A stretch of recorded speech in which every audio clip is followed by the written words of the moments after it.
சரி, இப்போ ஒரு கொஸ்டின் என்னன்னா, ஒரு பையன் வந்து ரொம்ப நாளா வேலைக்கு போகாமே இருக்கான். அவங்க வீட்டுல வந்து ரொம்ப அவனை திட்டுறாங்க, ரொம்ப திட்டி அசிங்கப்படுத்துறாங்க. உடனே சரி இதுக்கு அடுத்து நம்ம வேலைக்கு போகலன்னா நமக்கு மான மரியாதையே போயிடும் அப்படின்ட்டு அவன் ஒரு வேலைக்கு கிளம்பி இன்டர்வியூலாம் போயிடுறான். போய் அங்க பாஸ் பண்ணிடுறான். அதுவும் அவனுக்கு பிடிச்ச வேலை, ரொம்ப பிடிச்ச வேலை. சரியா, கடைசியில கால் லெட்டர் வந்துருது. வந்து அவன் வேலைக்கு போகல. ஏன்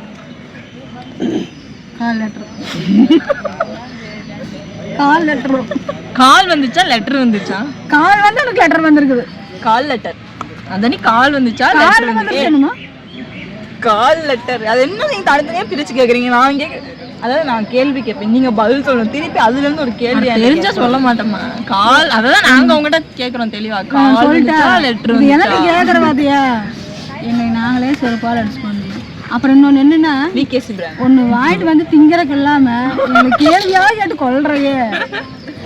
இப்பெல்லாம் உங்களோட சேர்ந்து ஸ்நாக்ஸே சாப்பிடுறது இல்ல, திங்க கொட்டா தானே.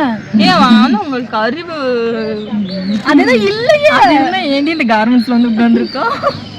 சரி ஓகே, நான் சொல்லட்டான். சொல்லு, வேற வழியில சொல்லு. ஏன்னா கால் லெட்டர் தான் வந்திருக்காமா, முழு லெட்டர் வரல. அதனால அவன் வேலைக்கு போகல.